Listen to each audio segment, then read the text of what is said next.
Hello, friends. Tonight we are going to put together the things that we've learned so far. It's difficult to really grasp Kabbalah in our intellect because, as we've been stressing, Mike and I have been stressing in these lessons, it requires a change on the part of the person to be able to understand in a completely different way, to feel in a completely different way.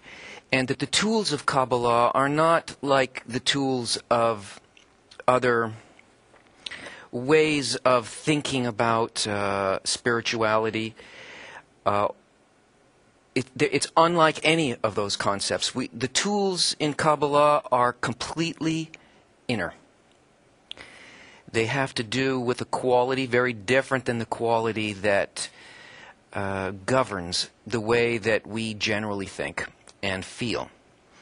And so, with each one of these lessons up until now, we have been dealing with some principles that are really necessary. We haven't completed all of the principles, but we now have enough.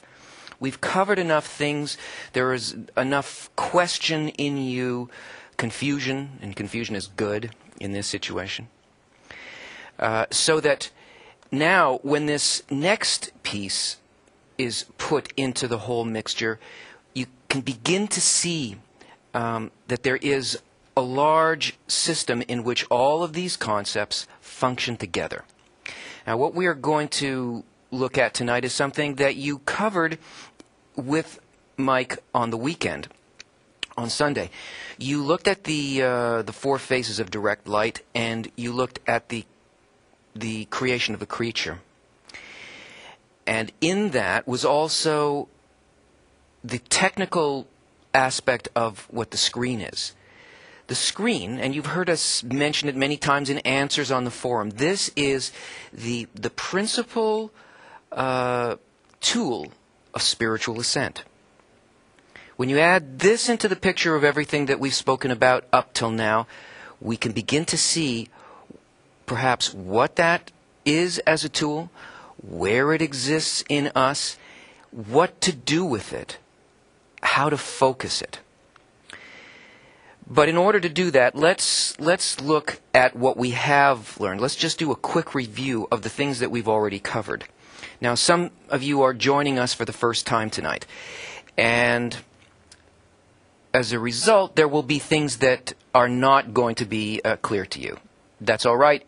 Actually, a person can begin studying Kabbalah at any point with any authentic text, as long as they're involved with the correct teacher and the right environment. A person can begin their path anywhere. But what we're working on here in this course is a preparation, a step-by-step preparation that will allow a person to go through in as short a time as possible, to go through this kind of foundational study so that you can study directly with the group and with Rav Lightman, who is the teacher of the group, the Kabbalist in attainment that we study with. And so right after this lesson, in the following week, we're cutting off registration to this semester so that people who join us will not be coming into this group with us. We have very many people. We have about 2,300 people in this semester. And those who have been moving along with us through these concepts up until now, they will be able to move together. But those who would come in now would not be able to follow. I'm saying this so that those who have just joined us will please go back and view the lessons up until now, review them, so that you'll get a perspective on what we're doing here tonight. So let's look at what we did cover so far.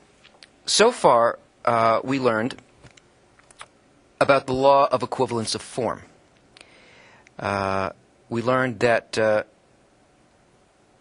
we need to be able to sense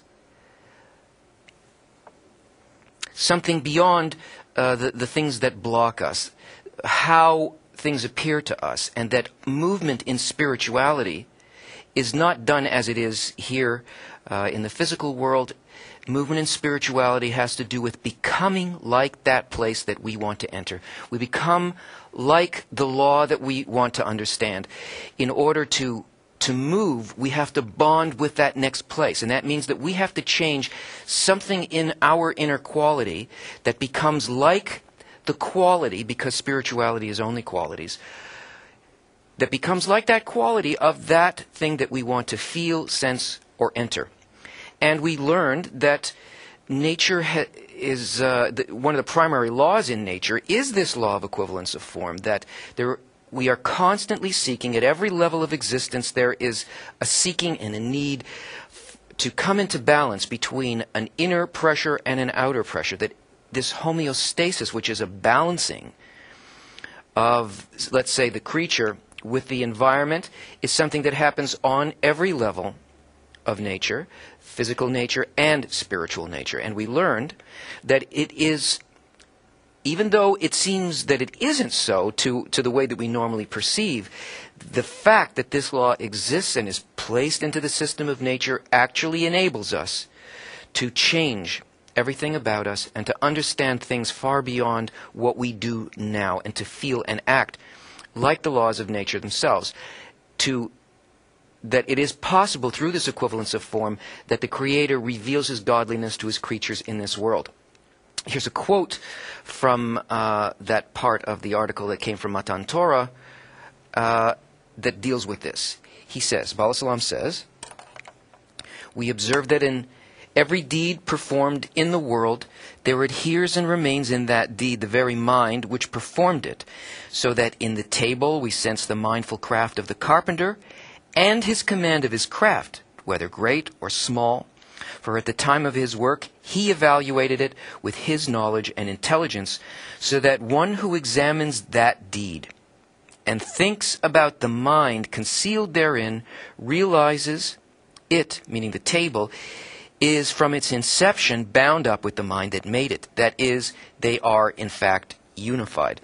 So this principle of everything in our environment and everything that we sense in our vessel really being an expression of the intention of the Creator is accessible to us. If we understand other aspects of our nature and the nature of the light and the mechanism or the environment that exists between us and the light, we can use this law combined with a couple of other principles. Also, we learned that what our condition now is that we are stuck. We're trapped inside a limited kind of perception. And on the forum, the question comes up over and over again, is this giving, or how can I do this if I can't feel outside of my five senses? Because we learned that the five senses are based only on a system that examines things according to our will to receive. That is, it will only tell us something, no matter how expanded our vision is, whether it's looking at the other side of the universe through some kind of a radio telescope, or if it's looking into the core of an atom through some means, through some instrument that we can attach to any of our senses. The only thing we're going to be able to perceive is something about egoism, about how to serve ourselves, because our five senses, they're built that way. They're not built to sense anything besides the principle on which they're built. So we look at that and we say, well, then what are we talking about escaping this ego for? I mean, if this is how I'm built, how do I get out of it? We also learned that this principle, this will to receive, is the only thing that was created, that the creature itself is made up only of this will to receive, that it is a perfect creation, that it was created by the Creator, cannot change, and yet somehow we have to learn how to use this in order to be and sense something totally opposite, because we also learned that since there are only two things that exist in creation, we know that the creature is the will to receive, and everything that exists outside of the will to receive is the Creator or the will to bestow. And it is a completely opposite something. But we don't know yet what it is until we understand something about this quality that we have and what it is that we need in order to be able to tell what that opposite something is. It's fine to say, okay, it is a quality, and we can call it giving, but we don't understand what bestowal is. We imagine it, of course, according to the way that we perceive everything, which is that giving has got to do with something that is not receiving, but it's like the opposite of receiving, and it's something that I can do. If I pick this up, I can give this to another person's hand, and I call this giving. But that's not what it is, because that's only how the five senses interpret this. So, we realize that we're stuck, and that we have to gain a sense of something that is totally and completely opposite. Meaning that it has to be something that is objective. It doesn't have to do with a thought about myself. It's some kind of a quality that is completely different. And then the third thing that we learned is that the motivating force behind everything that happens, that this thought of creation, to create a creature and to do good to the creature, that any development that happens, any impetus, anything that we can call movement from the physical level or the spiritual level on either of these, is impelled by the growth of desire, by the arising of a lack and a filling. That what we experience as motion is really that there is some need created, and that the need seeks fulfillment, that it becomes equivalent, it senses, it bonds with that thing that it needs. It is always considering that its better state will be where the lack becomes filled. So no motion happens anywhere except to fulfill this program, basically an egoistic program. And so if we look at that as well, we've got to say, well, we are hemmed in on all sides by the way in which we were created. I don't see an escape hatch here, because I am just the will to receive.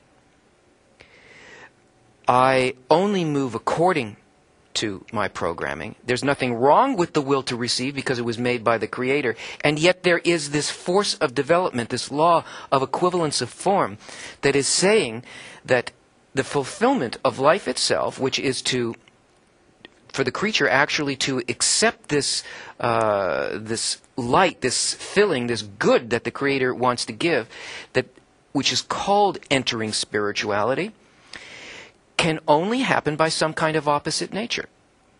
So somewhere in this picture, there exists some way of dealing with the fact that we are reception, and inverting this into a completely opposite quality. Now, the word Kabbalah itself means to receive. And it is basically a wisdom of how to receive. It's not a wisdom of how to stop reception, of how to stop the mind or still our thoughts, or shut down any of the systems which were created in perfection, serve a purpose. It is a wisdom that tells us how to use what it is that we are, which is pure reception, in such a way that we actually escape our ego, so that it's there and it serves us because it exists to serve us, as everything else in the plan exists in nature, exists to serve us. But it's not serving our progress unless we find this pivotal point, this joint in the system where everything can turn. There are a few questions already. Cecilia from Manila. How will we lift the screen, or is that done for the creature like the restrictions are corrected? Will lifting the screen accelerate the creature's becoming like the spiritual quality of the Creator? You see, there's a conception here about a screen being like a blind on a window, but that's not what it is. There's a part of the system which is a system that conceals the creator. The screen is something different. The screen is something that is in action within the creature that is similar to this concealment from above downward, but it is one that the creature uses to conceal its will to receive, and starts building a system exactly the same but opposite as the creator. The screen actually is a sensor. It's not something that that needs to be lifted. It is something that has to be put into place. It's like you can't record anything if you don't have a microphone. And what is a microphone? It's just a diaphragm that puts up resistance to sound waves, and then the sound waves travel through an electrical system that interprets, say, the frequency of what hits it. It's by means of that screen, actually, that the perception occurs. So this screen needs to be erected. The second part of your question, in order for us to feel the light, the second part of the question is this done by us or the light? It's a very good question. It's done by the light. Everything that happens is already built into the system. Kabbalah is not about some new thing that's added on to the system. It's a science about what the system is. But we pay attention to the wrong part of the system. We haven't activated, in a conscious way, the system within us, what already exists. So this is called the work of God, meaning that it's done by the force of nature, by the upper force, not by us. But it's done in response to an effort, to the creation of a desire in us. And it's very important to remember that nothing happens without this desire, because this will help us understand many of the things that you heard and that you're learning with Mike. We're going to look at exactly the same thing that you looked at on Sunday, but we're going to do it from a slightly different point of view. Just sort of more from a feeling perspective. Question, Mickey from Michigan. By creating this environment, is this what draws the surrounding light to us? Like what we focus on, we draw to us? No, you're speaking about the group. The group, the environment that we're in, is a place in which we can really activate everything that we're learning here in a very practical way. It allows every one of these things to become something. People always ask, how do I apply this to my everyday life? We do it by changing certain things, putting ourselves into an environment where the entire focus of the environment is only the activation of these higher principles, the ones that enable us to connect with the upper force. And by placing ourselves in that environment and allowing the environment to work on us, to sort of advertise the right desires, that actually uses the force of the collective to help us achieve something, whereas in the general experience that we have in the world, the force of the collective in general society is working in the exact opposite direction. But we'll get to the group later. Right now we need to concentrate on what the screen is so we know what we should be doing in that environment.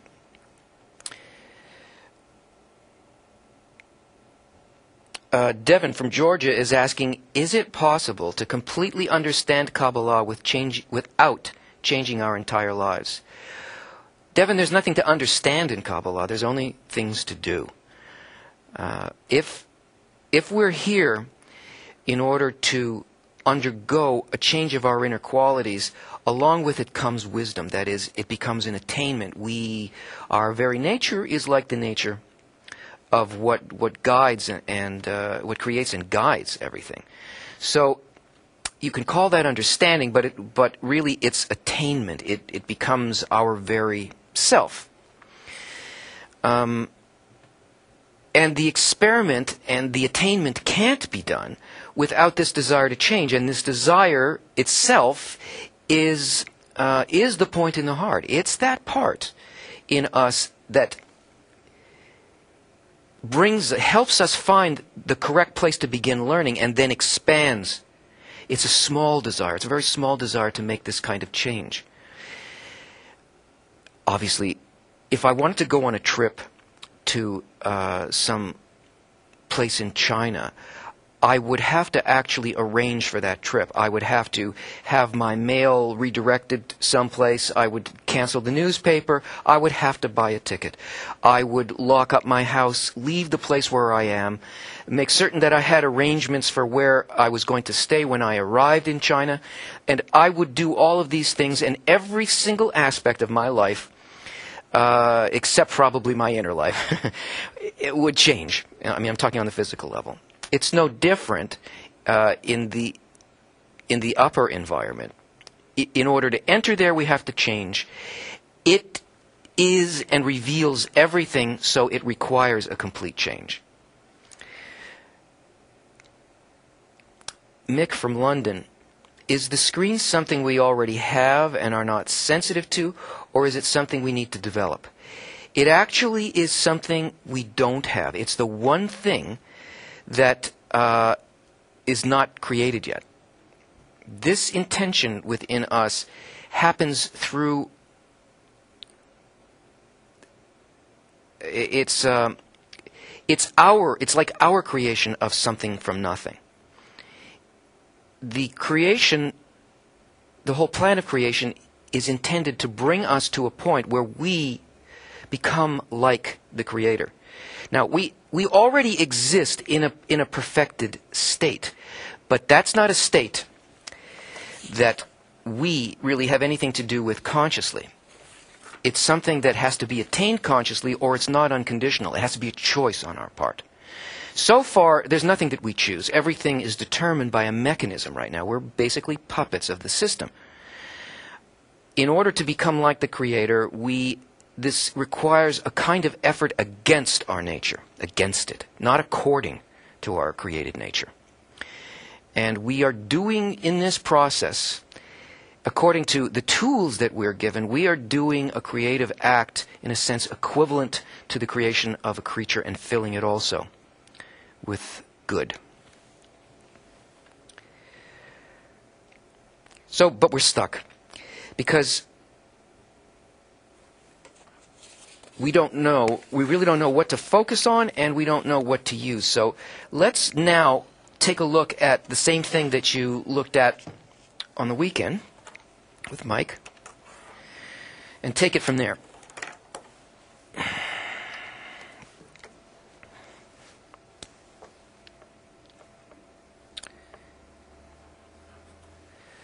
I think I'll work with a black one. The black one's gone.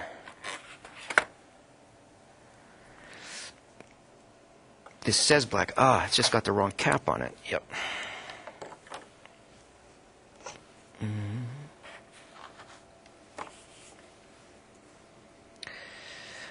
So, there is the essence of the Creator, and we don't deal with that at all. It's forbidden. Meaning in Kabbalah, when they say that something is forbidden, it means it's impossible. That is, the whole system forbids any kind of connection with this thing. We cannot deal at all with an essence. We can't sense anything without some kind of opposite quality. So in that way, it's forbidden to us to enter there. We study here the tastes of Kabbalah, not the secrets of Kabbalah, because the secrets themselves cannot be spoken about. It's impossible to reveal them from one person to another. A person needs to, through the exposure to the taste of Kabbalah, that is, those things that can be expressed, that allow a person to gain discernments through their effort against what they're being shown, and the states that they go through in trying to change themselves to become like this, they attain eventually the ability to enter the secrets. But let's proceed from where we are.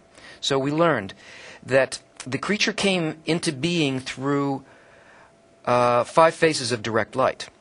The first is a thought, the thought of creation, which is the blueprint of everything that exists to create a creature and to fill that creature with good. And immediately, there was created in that very same thought, because the thought of the Creator is not like our thought where you plan something and then you go and you collect the materials and then you hire some workmen and then they read the plans and they put up the house and then they do the floors and they do the wiring and they finish it all up and then they put the kitchen in. And the thought of the Creator, in the thought of the Creator, the outcome is in the initial thought. So everything was already created. But we're talking here not about the Creator, but the relationship of the Creator to create a creature and to do good to the creature. So we're speaking really of how it is that we relate to this. So in that, the first thing that happened after that initial thought was that immediately there was a desire arose to receive everything that the Creator wanted to give in exactly the same proportion as what the Creator wanted to give. This initial desire, we'll call this a creature, but it's not a creature yet. But since the will to receive is the only thing that we can call a creature, that's why we're using this term right now. So this is the zero phase. This is phase number 1. Let's just do a couple of different related terms so we can understand where we are. We're really looking here, as we evolve this, we are looking at the template of all of creation. This is the singular process by which everything that we see, experience, and feel came into being. And everything that exists is made out of this process or multiples of this process, stacked on, one on the other. So there is no phenomenon, internal or external, that isn't made of this. So this one is called the point of the yod. This is the yod. Let's take a look at the process. So the first thing that happens is that this creature, which is a will to receive, begins to feel the light. All the light comes into it. But it's not really aware, even that it exists, because it's so completely bound up with that light. It's simply the other side of the light. It is its opposite. It is filled, and all that it feels is the direct light coming into it. It's so connected to it that it would be like trying to see the light of a candle when held up against the sun. It exists, but it's as though it doesn't exist. It's really part and parcel of the same spiritual act. It begins to feel that direct light, that pleasure. That's what light is to the creature. Now, it's programmed always and only to desire more, to feel more. So it feels the initial pleasure, and then something else happens. The light conveys to it something other than just the direct pleasure. In the initial tasting of the light, the creature, the desire, feels something, that there is a giver. It has a perception. There is a giver. So it perceives something above it that it is receiving in relation to something else which exists. And it's programmed only to proceed according to desire, the development of desire, and it senses that there is another pleasure. Not just the first pleasure that it felt, but another pleasure, the pleasure of the giver in giving. And it's programmed to proceed along the thought of creation so that it will receive complete fulfillment.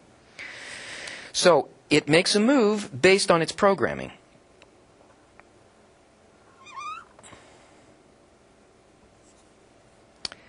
And in order to try to get this pleasure, the pleasure of giving, it does the only thing that it can do. It can't give. It's built to receive. So the next closest thing to it is simply not to receive. That's the closest thing it can do to giving. So it's what we call rejects the light. That's what it does. Not in an attempt to do anything altruistic, actually, but only in order to get the pleasure that it felt in this first discernment.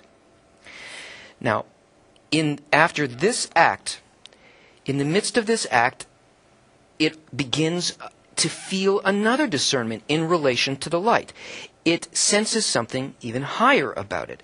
It discovers that it can't exist like that.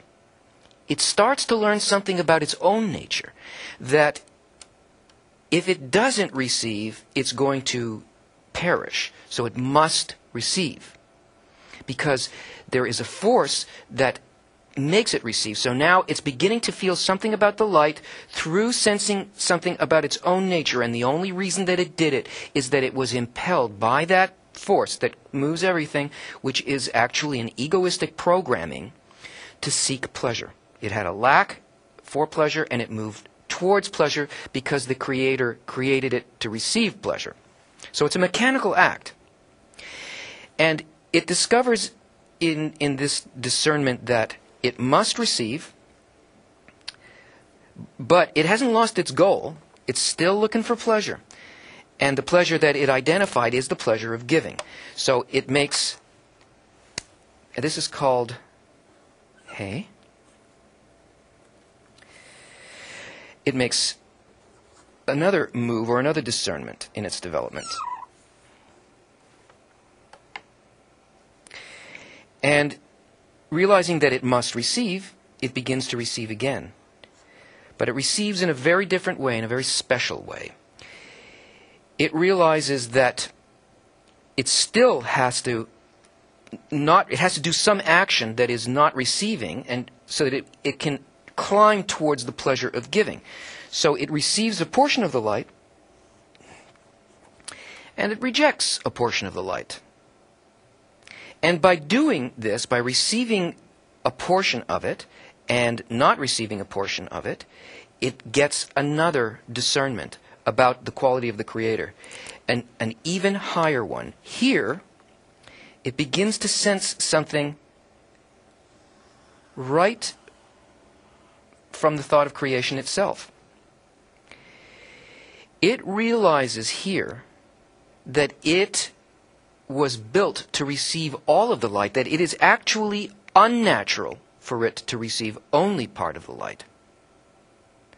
And this is all sort of happening all at once within this discernment here, this dual phase that it's going through. What it's really doing here is it starts to, within itself, build a creature that it's giving to. Because it receives, because it perceived this, it starts to receive this light to get the pleasure that it discerned from the thought of creation. And it realizes that it will receive only, not for itself, not to get it for itself, but only in order to fulfill this thought of a creation, which is that the Creator created a creature, wants to give to the creature, and wants to give everything to the creature. So the degree to which it will accept it for that reason, it begins to get even closer to this pleasure of being able to bestow. Something's happening within it. And by doing this action, by just mimicking the action, not by actually knowing what they're doing, not with a complete awareness, not with total choice, still it is mechanical because everything is still being moved by this desire that the Creator put in it, by its programming, to move towards pleasure. It has an emptiness, and it requires a filling. In this process, it discovers that it must receive all of the light, that the thought of creation is not some kind of partial thing. The Creator wants it to receive everything. And then it does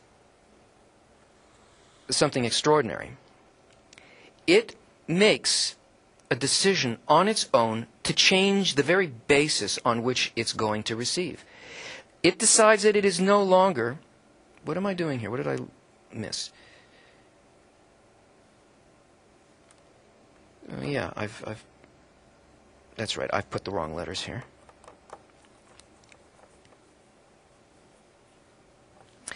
This is the point. This is the yod. No, I'm confusing myself because I drew too many things in this drawing. Let's put it back the way it was. This is the file.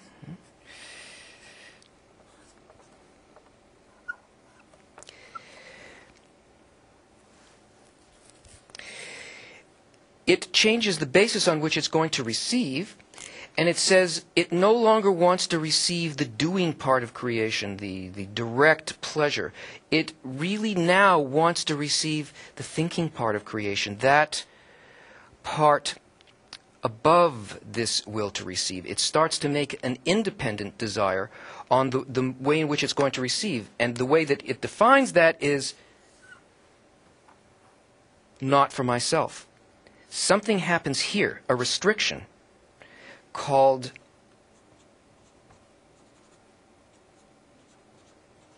tsinzum. It means restriction, a compression, a tightening. It stops the mode of reception, and it now has a completely different goal.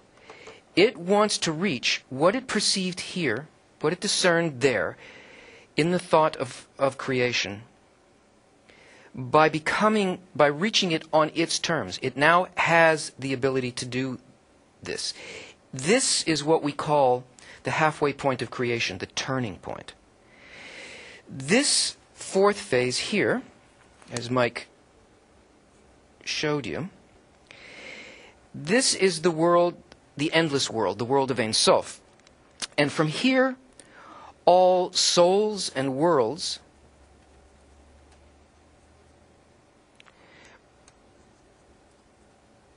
they all come into existence here and descend from this archetype down through all of the worlds to what we perceive now. And everything takes its root there.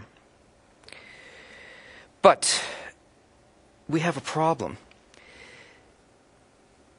Because even if now the creature knows what the purpose of creation is, and knows its role in it, and has an insight and a sensation of its own nature, it's still really only a will to receive. It needs to find some other way of relating. If it does this, if it makes this determination, then the creature itself starts to build a system of worlds. That is, places of interaction between the light and itself.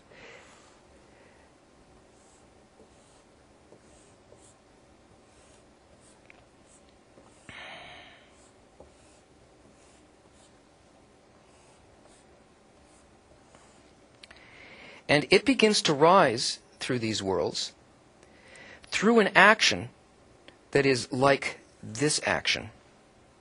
Well, I'll explain it in a minute. Through these worlds that also really relate to these 5 phases, or to the 4-letter name of God, which really represents these phases, this type of a desire, the relationship of a desire to the source. This ineffable name, really describes that system that exists both on the macrocosmic and the microcosmic level. If the creature can gains a screen and begins to rise here, then he attains the internality of these worlds. So rather than the externality, where this would be the world of Asiya, he attains the level of Nefesh. That's a level called soul, or a light. That's the internality. That is the similarity of form with the Creator at that level, in that world called Nefesh. And if he rises to the world of Yetzirah, then he feels Ruach, which is that light or that similarity of form with the Creator. If he rises to Beriah, then he feels Neshama.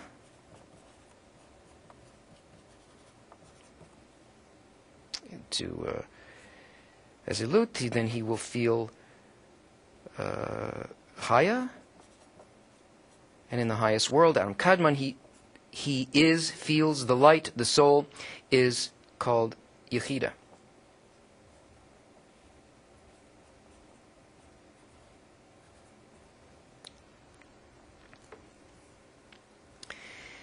Everything is built this way. everything that we're going to learn about is divided this way. You can look at it in terms of Sephirot as well. You can say that that we can relate this to Keter.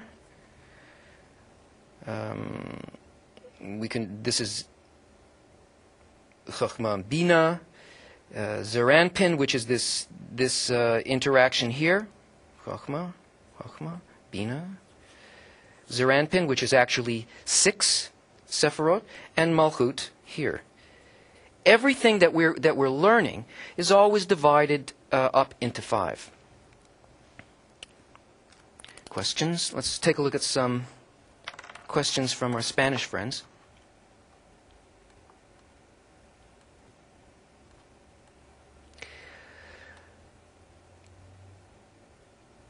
Lucy wants to know, what can we do to attain equivalence of form with the Creator? This is what we are learning tonight, and just allow it to evolve, and you'll see. Jacqueline from Colombia, if nothing we do in the corporal world helps to correct ourselves, then how can we comply with love thy neighbor as thyself? This is what we're going to discover in just a minute. Jesus from Venezuela, the screen is a spiritual sense? That's right. The screen is that thing that happens within us that allows us to sense the spiritual world. Well, what kind of a thing is that?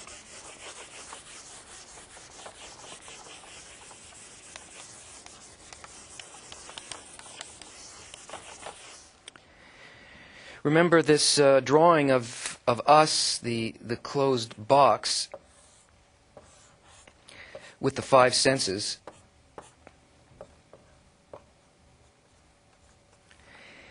Said that the perception that we have, all of our perception, is limited to something that is a kind of a program.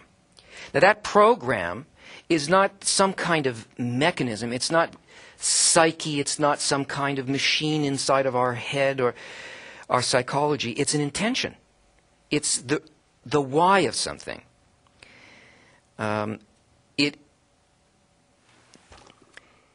Egoism is not the will to receive. The will to receive itself is simply a fact of nature. It just is what is.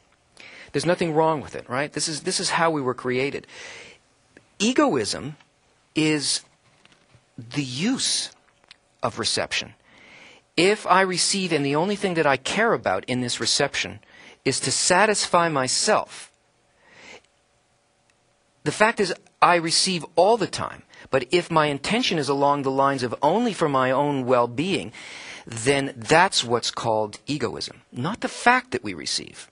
The fact that we receive is neither here nor there. What is this thing that we have to, what is this screen, this sensor inside of us? Well, we say that there is this opposite quality outside of us. We say it's bestowal, that everything outside of the will to receive is the Creator, and the only thing that the Creator is this quality of bestowal. And here inside we have a quality which is reception, just receiving. Bestowal is not an action. It doesn't matter that there's nothing we can do in the physical world. It doesn't require a doing. It requires an intention. This thing that the creature, this restriction that the creature reached in this 4th level, you know,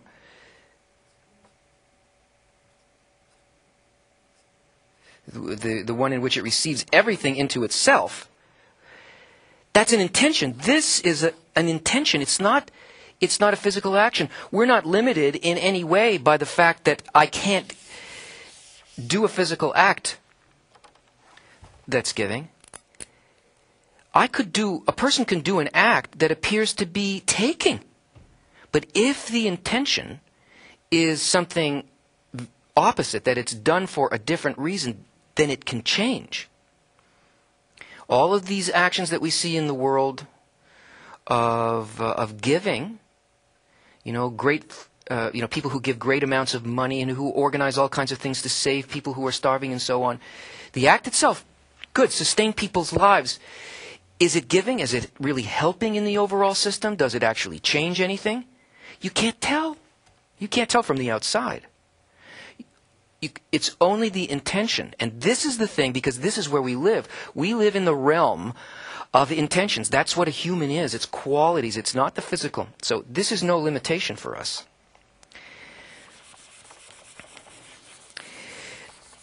Now, there's another problem that we have, and that is that the mode of reception that we have also limits. I'm piling on all the problems, folks. I'm trying to make this seem as dark as possible so that we can see, well, where is the light actually, not where it doesn't exist, okay? The way that we receive now ensures that we cannot be fulfilled. Because we're built to proceed by desire, but egoistic reception means that we can never have any pleasure. This is why we despair, in a sense. We get sick of things. We don't, we move from one desire to another because it's not sex, money, and power. It's not even knowledge. We keep moving along these lines because we're built in such a way that if we have a need, and we are focused on a pleasure that we want, the pleasure is never felt unless that particular thing reaches that point, that contact point, with the need. When it touches the lack, then we feel something that we call pleasure or delight. But there's a very big problem with this, because as soon as that happens, the need disappears. The need is eradicated. So no matter how big the need is, we're eventually empty again. So how does this square with, how does that make sense with the overall goal of creation, which is to create a creature and to fill it with complete delight? How can that ever happen? Well, it can't be done in that mode. You know what it's like if you go to the closet and you see you got all kinds of clothes, but in terms of what you feel and you need at that moment, there's nothing to wear. Right? There's nothing there. What we have to do is what the screen will allow us to do is to have a need, attract the light, and expand the need, which can hold a greater amount of light, which expands the egoistic need again, which becomes transformed, so that even a greater amount of light enters it. It expands onward, and it becomes infinite. The amount of need is infinite, and the amount of filling is infinite. And that can't happen while we are thinking about ourselves, because if we're trying to fulfill ourselves, we have a very limited vessel. First of all, we have a vessel that always feels empty once it's filled. And then even if we consider the dimension of our need, even for spirituality, it's a very, very tiny need. We barely want it. This is why it's called a point in the heart, not a continent in the heart or a universe in the heart. It's alone, we don't have enough desire. This is what the screen allows us to do.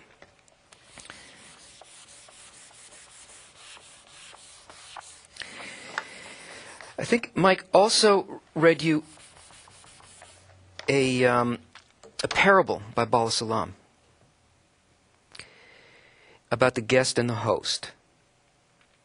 In this parable, you can see the entire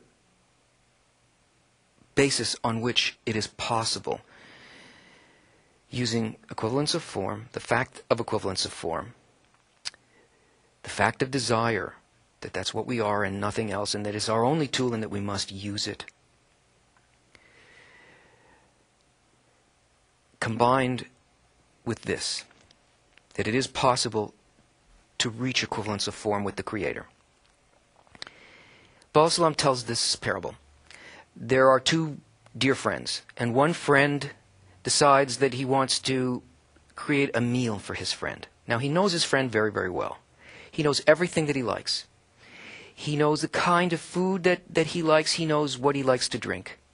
He understands the person's sense of beauty and what sort of a setting it should be. He knows how much his friend can eat. He's heard him speak about things that have delighted him in the past, and he decides that he is going to make an absolutely perfect meal for his friend. And he goes to the market and he finds the freshest, best things, and he creates a 5-course meal for his friend, a real feast. He works on it all day, and the table is set, it's sitting there, and it's just a masterpiece. It's beautiful. His friend comes to the door. He welcomes him in. He goes into the dining room, and he sees laid before him an entire feast. And his first reaction is, "Oh, that's all the stuff I like. Let me at it."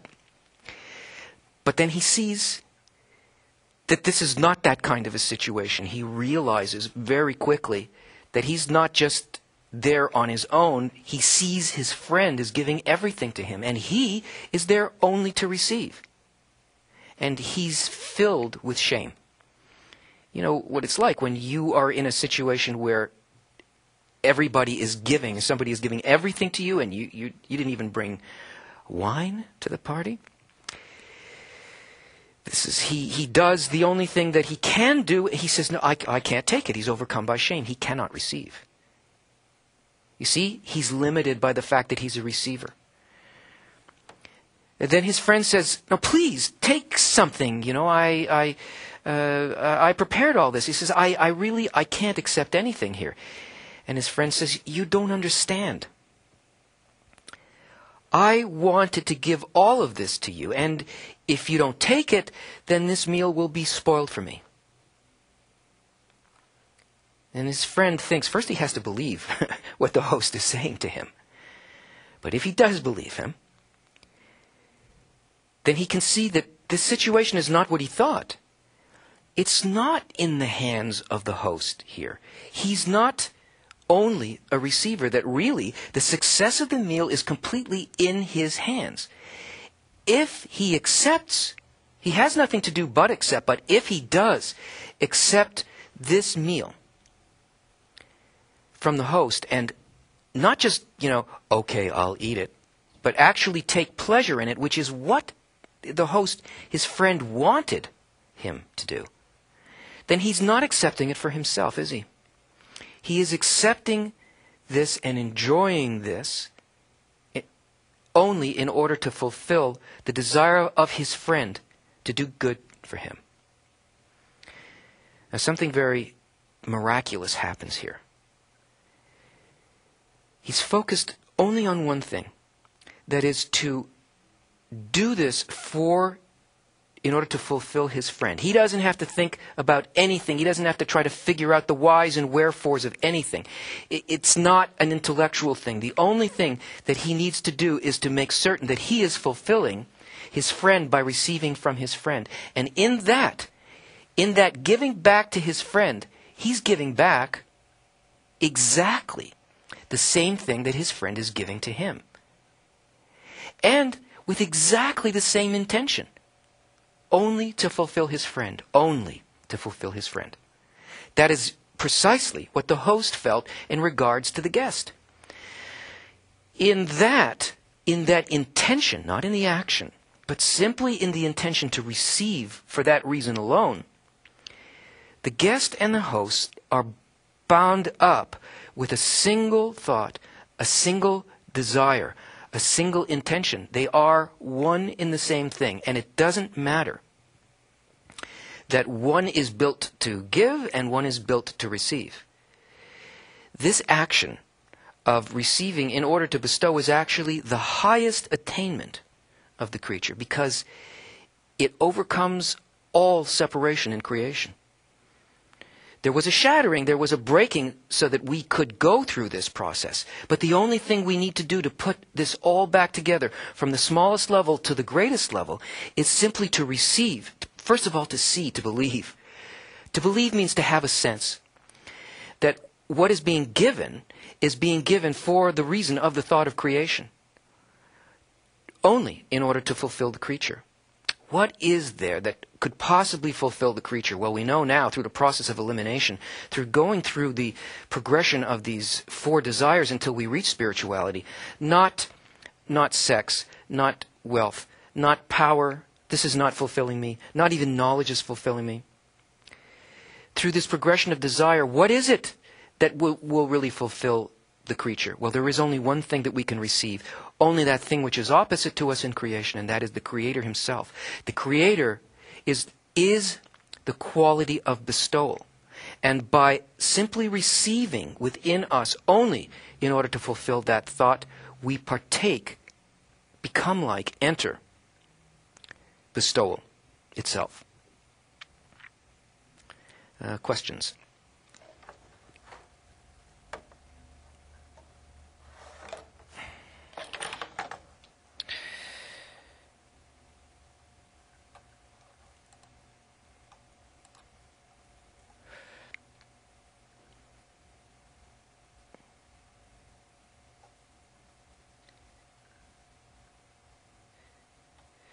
Reg from Cologne, Germany. Is there any similarity between the screen and the so-called third eye that is known from Eastern systems such as Buddhism? There is absolutely no relationship between Kabbalah and any other system, except in that everything is a part of nature, part of a person's development, and we go through it. This is the wisdom of truth. Truth is how nature functions.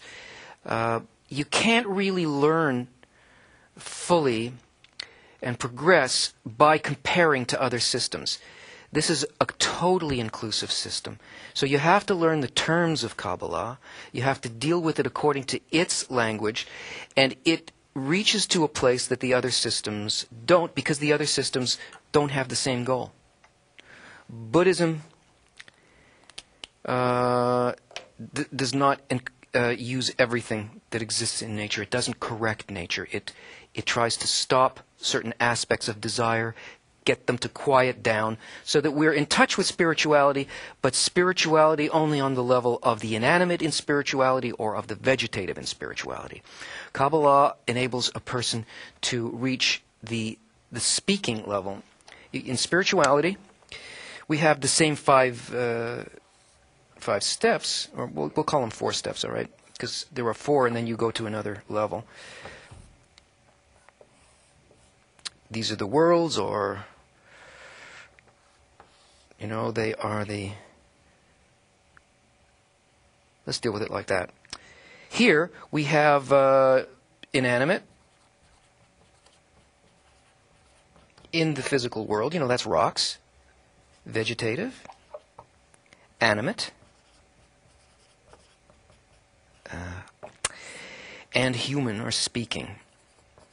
That's what we have here. In spirituality, this is the same as the Yud K Vav K, or the 4 phases of direct light, or the worlds, or any of these things that we look at. In spirituality, this is called palaces. This is called robes. The inanimate level is called angels. And the human or the speaking level is called souls. These are levels of desire. These are parts of the system that have more and more and more bestowal compared to reception in them. That's all that they are.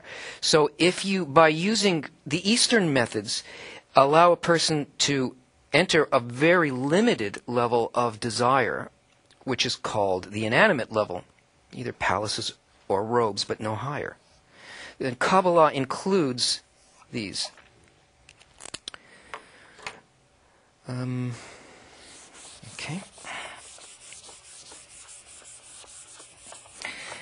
A couple more questions.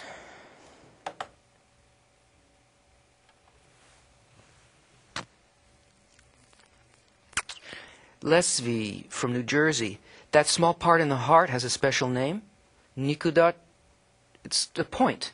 It's just called point in the heart.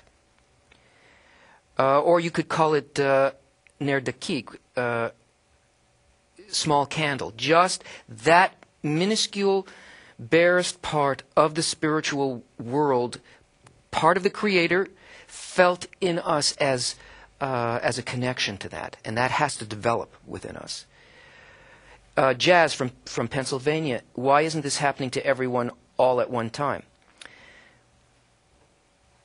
You mean why isn't the desire, the conscious desire to work on it? Because it's up to you to change those parts of you that you call others, that you call everybody else. If we work on that part in us, that desire for direct connection to the Creator, which is called Israel, Yasher Kel, direct connection to the Creator. If we work on that in those people who already are connected to it, then we enable all the other parts of us to do it as well. Nature functions and is guided in a system like a pyramid. The very smallest part of the pyramid has the greatest amount of influence. So these other, the still, the vegetative, the animate. Well, I've got the proportions wrong because really it should be like this. The still is the biggest part. The very smallest part is this part, in terms of desire, called Israel, not a country. This is the point in the heart. It's called Israel. This is like the head in a body. If we do the corrections that we need to do, we actually influence everything here. We enable all these corrections to happen.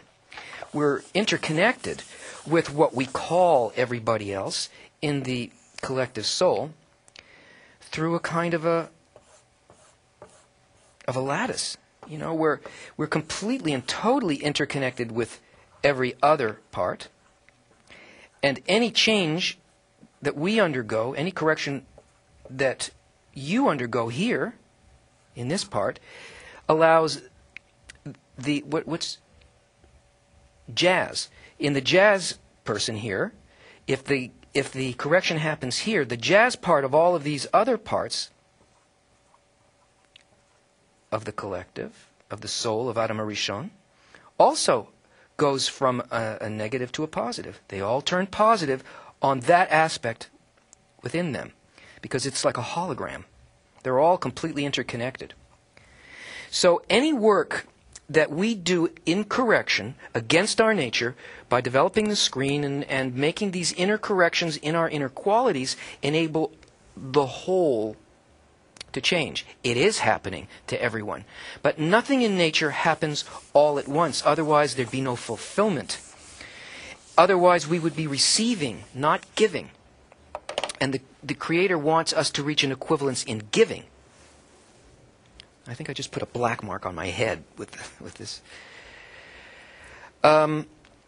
Okay, so now let's go on. Let's extend this analogy. Let's combine Bala Salam's story with the four phases of direct light and see what happens. What is the screen? So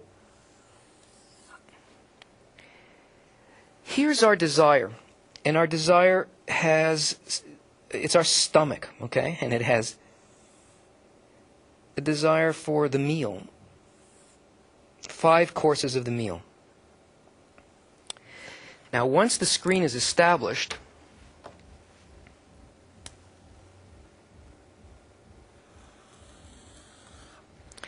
it is an anti-egoistic thought, an anti-egoistic intention, not for me.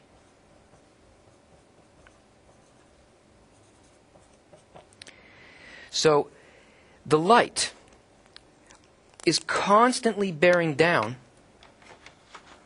on this desire for the meal. It always influences us and wants us to receive 100% of what it wants to give us. And this action, which we call pleasure, that attempts to enter us without any kind of a restriction or any kind of a sensor that can feel what's going on, that's called Or Yashar. direct light. Now, why did I say that this is a sensor? Because in order to feel that there is a giver, that there is light, and to get any sense of what the light is, we have to have resistance to it. We have to be able to, it's like if you're going to, is there a wall there or not? Well, if I put my hand against it, I feel that it is there. So it has to be, the sensor has to be something not about me, but it has to be something that is directed at the quality of the light, or the quality of the wall, or the quality of whatever it is that I want to sense. There has to be some similarity in this sensor, or it will be as though there's nothing there. So that's why we call it a screen. Then it's a membrane.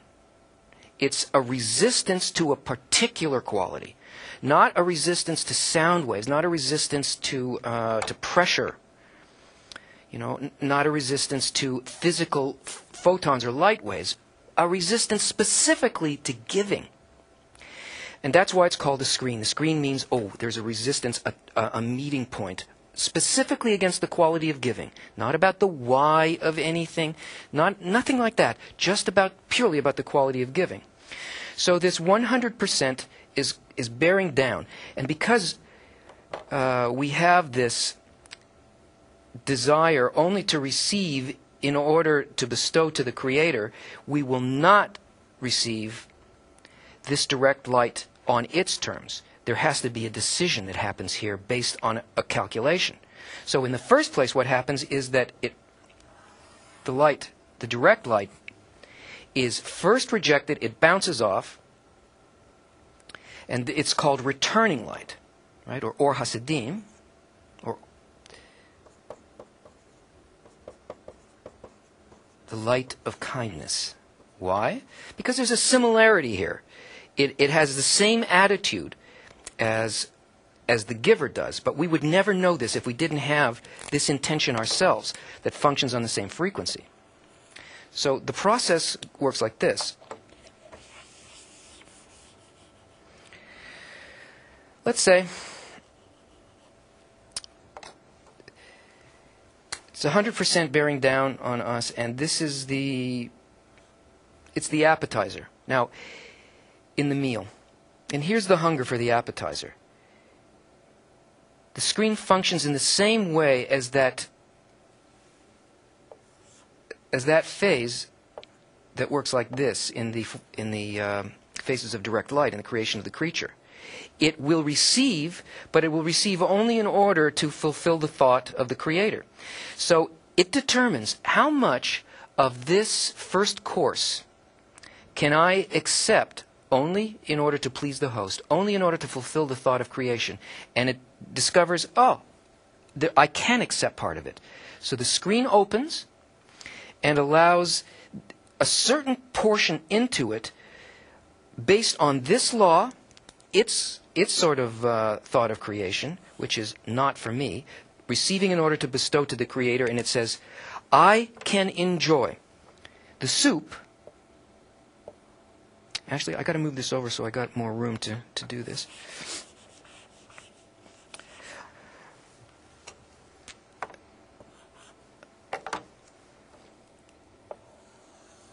I can accept the soup with the intention, 20% of the soup I can receive, I can have the pleasure, I can enjoy it fully, and it will only be in order to fulfill the desire of my host.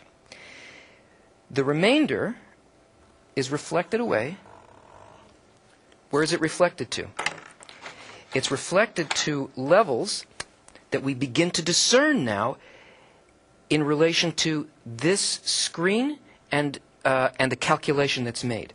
So, just like there are 5 levels inside the screen, there are 5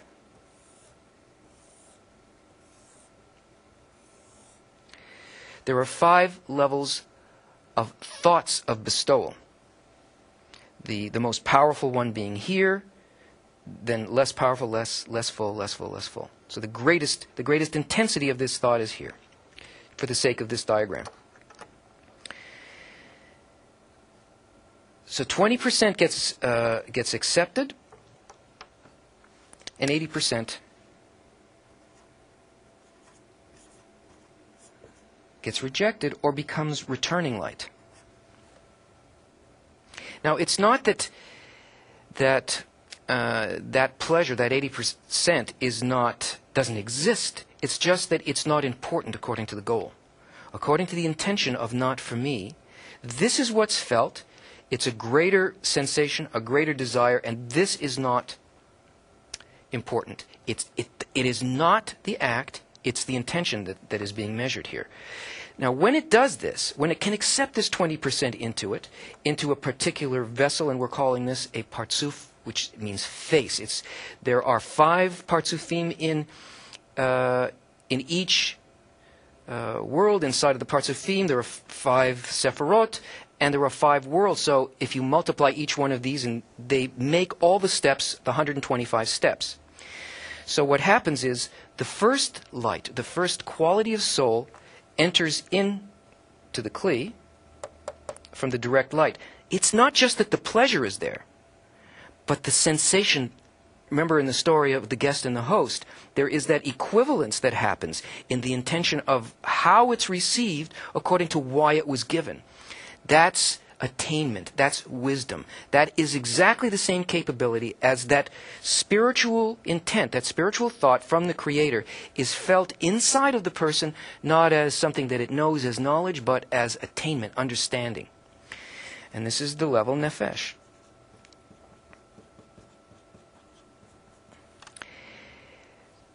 If it can receive the next part of the meal, the appetizer, then it discovers it can enjoy and let in 40%, not for me, and it must return or reject. My drawing is so bad today. 60%.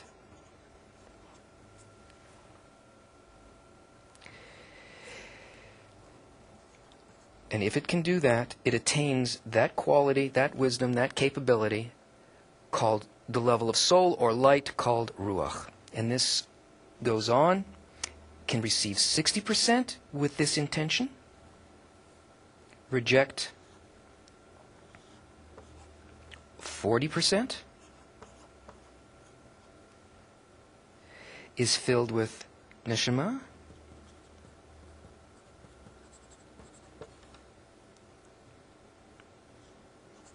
%, with this intention. Now, it's not just that it comes in, it's that it's enjoyed. Because in the enjoyment connected with the correct intention of that there is a giver that intended me to receive this, and I feel the enjoyment, I know the enjoyment, and now it's connected to the intention as well. Within that, there is a discernment of the nature of the love behind the giving of it. Can feel it because we enter that. So 80% entrance into that desire to give. The giving in this case is the receiving. So it reaches 80, it rejects or reflects 20%, and then finally the light enters 100%.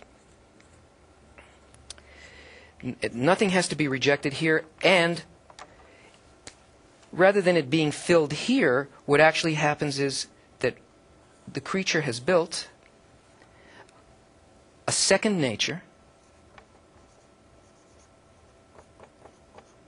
above this will to receive, above what we call the body of the goof, this desire to please the self. It has ascended into the realm of that was above it before this. It now is completely likened to that level above it. Actually, in each one of these, there is an area, there is something that we cannot correct, that only gets corrected at the end of correction. But for the sake of understanding the system, this is how it works. And each parzuf, each face, each one of these 5 subdivisions of a world, the ascent happens over and over again in this way, through the things that happen, that are presented to us inwardly, how we respond to these things in our life, connecting them, first of all, believing That is, understanding, taking at least as a premise for the experiment what the Kabbalists tell us, that everything given is given only in order to create a creature and do good to the creature. Based on that, we attempt to justify the Creator, which means to believe that basically, and connect the action, however it appears to us, whether it's pleasure or whether it's on first blush not pleasure, until we sense the love behind it by accepting it only in order to fulfill the good that the Creator wishes to do to us. In that connection, it's like what happens when you take one mirror and you put another mirror up against it. Try to get yourself in there. You can't quite. You know that if you could actually get your head squarely between those two mirrors, if you were a mirror and you could place that mirror opposite the other mirror, you would see that that vessel, that place, that connection is an eternal connection in both directions. It's infinite. And this is what happens in the equivalence of form on the level of intention. And eventually this is what we reach. Questions?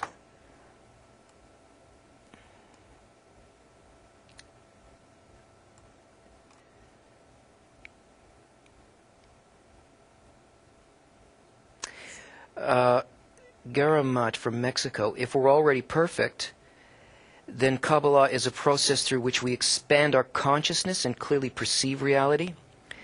From the point of view of the Creator, how the Creator views us, we're already in perfection. That's because the Creator's thought has a quality in which the outcome is already there in the initial thought. So from the point of view of the Creator, we're in perfection. But that's lost on us. We don't sense that at all. We have to enter it by reversing the quality that the Creator gave us, not in its external, but in its internal, in its higher aspect. So that we participate in exactly the same thing that the Creator does. What does that mean? Well, look here. What happens once we have what's called a Rosh, that is these determinations above here, and this screen, we have a screen and a Rosh, that means that we guide. There you go. This is the Rosh. This is where we started out. This is our nature. We determine, once we have these discernments, what the experience is going to be like inside of here. That's the same thing the Creator does. The Creator is just our next best level. That's all. And so we begin to see our past state from the same point of view as the Creator does. We understand where we were, why all that happened, that nothing bad actually happened to us, that everything was aiming towards something good. We have to apply this again when we want to rise with the screen above our new level, because this is hidden from us in the same way. We have to reveal it so that we sense everything the same way that the Creator does. That is, that we have exactly the same attitude towards all of creation, towards all creatures and the whole creation that He does. Jesus from Venezuela. Change our intention of the desire means we acquire equivalence of form with the Creator. Well, I think that's basically what we've been saying. Uji from Chile. I understand the screen is very important. How long will it take to develop it? Does it depend on our desire? It depends on a few things. Generally, Bala Salam says that in the correct environment, when you have the correct desire, it takes from between 3 to 5 years, or 2 to 5 years. It depends on the quality of our desire. People have to go through discernments and so on. Many phases, ups, downs, and be able to connect all of those things, learn how to connect them, learn how not to run away just because we don't understand a given situation at a certain point in time. That we're not just looking at some little cross-section of experience, that we always remember, one of the most important things to remember in the entire process is just not to leave it. Because it's a natural process, but it's part of nature that it requires our involvement with it. We're supposed to be involved with it consciously. And we learn from it. What do we learn? We learn to overcome everything. All doubt, all separation, all of those things within us. It's worth it. And we cannot proceed unless we have some egoistic desire to proceed. It's part of the system, and we must be engaged consciously with it. And it also depends on who we're studying with, the quality of the group, the desire of the others. How much do I inspire the others to give me that desire to go forward? Don't leave, right? This is what I wanted to say.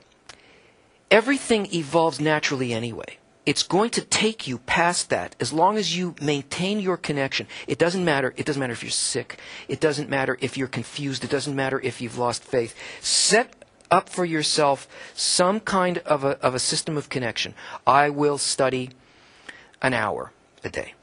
Or you determine, I'll study just 2 hours a week, whatever it is. If you've got a framework, keep the framework. Because within that, and with the connection with others, the strength of their desires and that framework will allow you, it will give you a mechanism for continuing despite the illusion and the concealment. And it doesn't matter what your circumstances are. The system is built to respond to your need to perceive through it to that quality of bestowal. The only thing we have to learn is patience. And this method of only acting in order to fulfill the thought of creation, that actually will take us over everything that we need to discover. And if you have a powerful group that does this, how much do I inspire them? How much do they inspire me? It speeds up the process for everybody. That's basically what Kabbalah is about. It's a natural process. But we learn what the process is, and we learn how to speed it up. That's really what the method is. How to receive correctly in an environment and in such a way that the processes will not take many lifetimes, but in which we can complete it in a single lifetime, in a few years, and bring everything to final correction. Gladys from Argentina, to receive the infinite light, do we have to fulfill the 613 precepts of the Torah? Yes. By doing what this process, that is how you fulfill any of the precepts. That's the process itself. It's not that you do some kind of external physical action. Unless you do this inner process with whatever it is that those external actions are indicating to us. If you don't do this, then it doesn't matter that you do those. And nothing will change. Every single one of them is an inner process precisely like this. And there is one law, and that is love your friend as yourself. The rest of them are all details, and we're going to learn about that. And it's this process, but with 613 layers to it. You can call the ladder 125 steps, or you can call it 613 precepts. It's the same thing. It's the same inner process. It's just layers of concealment of the Creator according to this quality of reception that was given to us. And our conscious involvement in the removing of that by transforming why I receive something.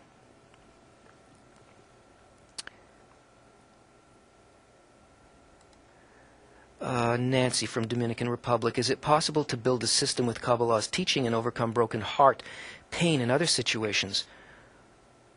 What is the first light?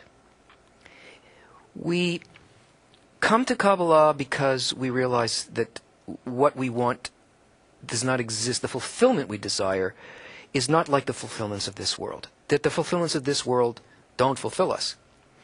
And we call that broken heart, pain, bad situations. But only the light, the involvement with this process, is going to have any effect on that. If we aim the learning of Kabbalah at getting rid of some kind of corporal problem, it's going to take a very, very long time for us because we have to have the correct intention.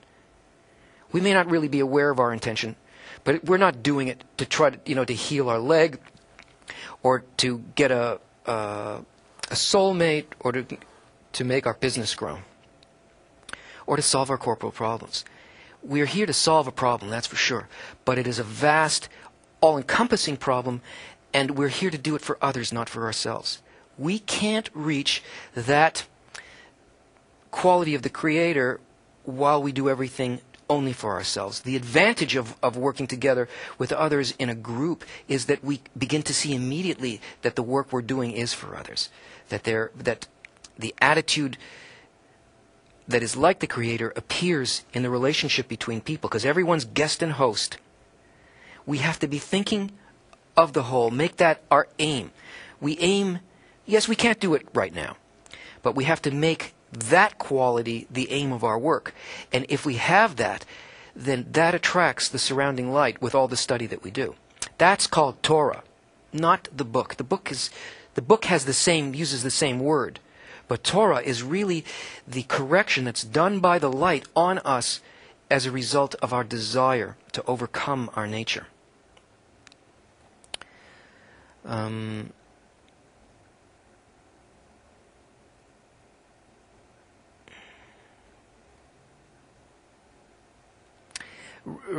Regina from New York.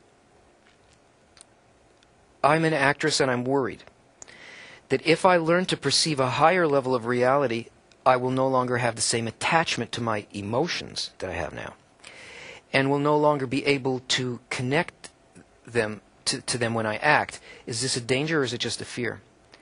Oh, this will increase your ability to act. It's not a matter of emotion. It's a matter of equivalence of form. When an actor becomes a character, they first have to imagine or study what that character is. And then they have to create in themselves a similarity with the inward quality of that character. Great acting is when a person actually enters that completely, but doesn't lose the sense of themselves. If they really did lose the sense of themselves, it would be therapy, but it wouldn't be acting. So there is some mastery, some viewing from the side in this process of watching how we transform from being just, me, an actor or an actress, into that which I want to enter. When we learn this process, we do that not just with characters, but of course all the world is a stage, and all the men and women are players in the sense that this is a play. It was written by the Creator, and the Creator, in a sense, plays every part outside of the will to receive. We need to learn to act just like that character. It's the same process. It actually will strengthen our connection and creativity to others and giving to others. I want to tell you something about the lesson that's coming up on Sunday. In this coming lesson on Sunday, Mike will be giving a lesson on the structure of the Partsuf, which is something that we looked at in a very general way. And through this, and through understanding this, you'll receive a remedy to this umbrella of concealment that we're in. And remember also that there is a lesson, an earlier lesson, at 6:30 Eastern Time on the terminology in Kabbalah. So the terms that you have learned so far, going to have a broadcast, a lesson, so that we can review them and that you can understand them and begin to start thinking of this process using those terms. When you approach Kabbalah with a correct inner definition of these terms, then we start to become able to connect our own inner states to what appears to be dry and mechanical descriptions in the technical work. There is great light in the technical work. This is actually when the most powerful connection is opened between us and the Creator. That desire and that connection with the states that happen inside of us, not by talking about emotions, which is really what we do here in the article lessons. It's more about feeling states, but the pure connection of what's described in our inner structure, this system of worlds that we build so that we can connect with the Creator. There are no emotional terms there. But if we can identify those things inside us by really knowing what those terms mean in terms of giving and receiving and reactions to it in ourselves, then we start to enter those secrets of Kabbalah. So 6:30 Sunday evening, followed by the lesson at 8 o'clock. I thank you for being with us, and I ask you to do one thing as you go out into your week. If you've felt anything during the lesson, if you've had a sensation, if you've attained anything, your job, your work from now until Sunday is to do everything you can against all doubts that rise, against anything that you see, to maintain that sensation and that connection. See what it takes in order to stay in that state. And even if you can't, also measure what happens. That effort will be an effort against your nature. So do it and observe what happens. And be back at 6:30 Sunday, and I'll see you next week. Good night.